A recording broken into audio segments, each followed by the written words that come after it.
आपण daily soap वापरतो, त्याचा कधी हे केलंय का, फेशियल केलंय असं कोणाला माहिती आहे? नाही, फक्त आंघोळीसाठी वापरतो, बरोबर आहे की नाही? तर आता आपण पाहणार आहोत फेशियल साठी. पण आपण जेव्हा आंघोळीसाठी सोप वापरतो, ज्याच्या जाहिराती बघतो, ते वेगळ्या प्रकारचे सोप वापरतो, पण ते ऍक्च्युली 5 सोप आहेत. कधी आपण वाचले का घरी घेऊन आल्यावर? नाही, कारण तो आपल्या आंघोळीसाठीचा सोप नाहीये, कारण त्याच्यावर आपण काहीच वाचलं जात नाहीये. फक्त बघतो त्याच्यावर टॉयलेट सोप लिहिलेला असतो, म्हणजे काय आहे, जाऊन आल्यावर हात धुण्यासाठी सोप. मग बाथ सोप कुठे? तर त्याचा एक मापण्याचा ग्रेड आहे TFM, तो 76+ पाहिजे, आणि तो असा कुठे मार्केटमध्ये आपल्याला भेटत नाहीये. तो फक्त या गॅडोजी सोपवर लिहिलेला आहे TFM 76. तर हा बाथ सोप आहे पूर्णपणे, म्हणून आपण आता त्याच्यापासून फेशियल आणि अंघोळीसाठी, म्हणजे आपण मुलांनाही वापरतो ना जॉन्सन अँड जॉन्सन, तर त्याला पूर्णपणे बाहेर बॅन केलेलं सोप आहे. तरी आपण लहान मुलांच्या जीवाशी किती खेळतो बघा.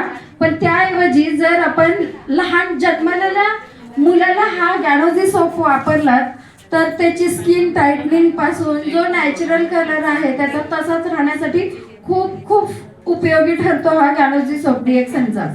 आणि त्याचबरोबर आपण डेली काय वापरतो, अजून ब्रश करण्यासाठी पेस्ट वापरतो ना, वेगळ्या ब्रँडचा. पण त्याचे काही फायदे आहेत का? नाही, फक्त दात घासण्यासाठी. पण आपण त्याच्यावरही वाचलेलं नाहीये कधी की 5 वर्षाच्या आतील मुलाला पेस्ट देऊ नये. दिली तर आपल्या समोर द्यावं, म्हणजे तो ब्रश करेल. पण ऍक्च्युली मुलं ब्रश नाही करत, खातात.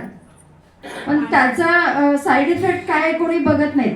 पण त्याऐवजी जर का आपण डिएक्सनची गॅडोजी पेस्ट दिला, तर ही मल्टीपर्पज युजेस आहे.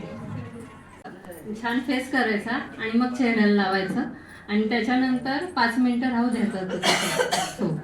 त्याच्यानंतर मग तो चेहरा पुसून घ्यायचा. आणि पुसल्यानंतर थोडं, आता माझा मुलगा टीनेजर्सच आहे, पण त्याला एकही मुरूम आलेला नाहीये, तर त्याच्या ह्या साबणीनेच आंघोळ करतो. दुसरी ही संपली की आंघोळ म्हणजे दुसरी साबण लावत नाही. आणि त्याच्यानंतर आंघोळ झाल्यावर ही फक्त एवढी पेस्ट घेतो, थोडं पाणी घेतो, पूर्ण हातावर रब करतो आणि चेहऱ्याला लावून घेतो.